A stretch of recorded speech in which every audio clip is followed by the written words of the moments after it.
السلام علیکم ورحمۃ اللہ وبرکاتہ۔ بسم اللہ الرحمن الرحیم۔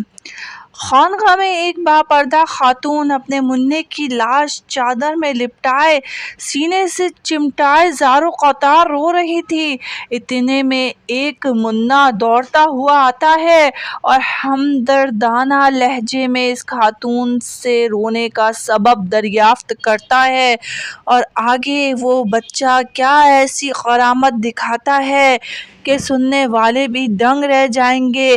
تو ویڈیو کو آخر تک ضرور دیکھیے گا۔ اگر چینل کو سبسکرائب نہیں ہے سبسکرائب کر دیں، ویڈیو کو لائک اور شیئر کر دیا کریں، ساتھ ہی بیل آئیکن کو بھی پریس کر دیا کریں تاکہ آنے والا نیا واقعہ آپ تک پہنچ سکے۔ تو پیارے بہن بھائیوں، جب وہ منع دوڑتا ہوا آتا ہے اور ہمدردانہ لہجے میں اس خاتون نے رونے کا سبب دریافت کرتا ہے تو وہ روتے ہوئے کہتی ہے، بیٹا میرا شوہر اپنے لختے جگر کے دیدار کے حسرت لیے دنیا سے رخصت ہو گیا ہے۔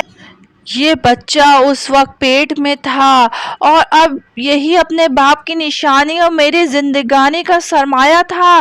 یہ بیمار ہو گیا، میں اسے اسی خانقاہ میں دم کروانے لا رہی تھی کہ راستے میں اس نے دم توڑ دیا ہے۔ میں پھر بھی بڑی امید لے کر یہاں حاضر ہو گئی کہ اس خانقاہ والے بزرگ کی ولایت کی ہر طرف دھوم ہے اور ان کی نگاہ کرم سے اب بھی بہت کچھ ہو سکتا ہے، مگر مجھے وہ صبر کی تلقین کر کے اندر تشریف لے جا چکے ہیں۔ یہ کہہ کر وہ خاتون پھر رونے لگی۔ منع کا دل پگھل گیا اور اس کی رحمت بھری زبان پر یہ الفاظ کھیلنے لگے، محترمہ آپ کا منع مرا ہوا نہیں بلکہ زندہ ہے، دیکھو تو صحیح وہ حرکت کر رہا ہے۔ دکھیاری ماں نے بے تابی کے ساتھ اپنے منع کی لاش پر سے کپڑا اٹھا کر دیکھا تو وہ سچ مچ زندہ تھا اور ہاتھ پیر ہلا کر کھیل رہا تھا۔ اتنے میں خانقاہ والے بزرگ اندر سے واپس تشریف لائے اور بچے کو زندہ دیکھ کر ساری بات سمجھ گئے اور لاٹھی اٹھا کر یہ کہتے ہوئے منع کی طرف لپکے کہ تو نے ابھی سے تقدیر خداوندی کے سربستہ راز کھولنے شروع کر دیے ہیں۔ منع وہاں سے بھاگ کھڑا ہوا اور وہ بزرگ اس کے پیچھے دوڑنے لگے۔ منع یکایک قبرستان کی طرف مڑا اور بلند آواز سے پکارنے لگا، اے قبر والو مجھے بچاؤ۔ تیزی سے لپکتے ہوئے بزرگ اچانک ٹھٹک کر رک گئے، کیونکہ قبرستان سے 300 مردے اٹھ کر اسی منع کی ڈھال بن چکے تھے اور وہ منع دور کھڑا اپنے چاند سا چہرہ چمکاتا مسکرا رہا تھا۔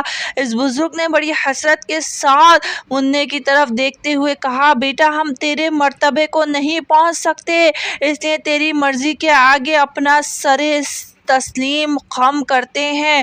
آپ جانتے ہیں وہ منع کون تھا؟ اس منع کا نام عبدالقادر تھا۔ آگے چل کر وہ غوث العظم کے لقب سے مشہور ہوئے اور وہ بزرگ ان کے نانا حضرت سیدنا عبداللہ سومری رحمۃ اللہ علیہ تھے۔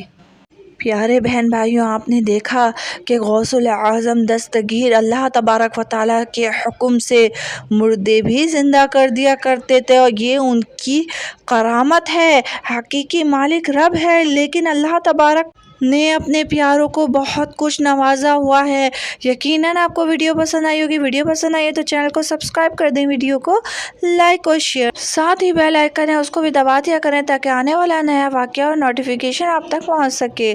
اور پیارے بہن بھائیوں، دعاؤں میں بالخصوص یاد رکھیے گا، اللہ تبارک و تعالیٰ غوث پاک کے فیض سے ہمیں بھی فیض یاب فرمائے۔ اللہ حافظ۔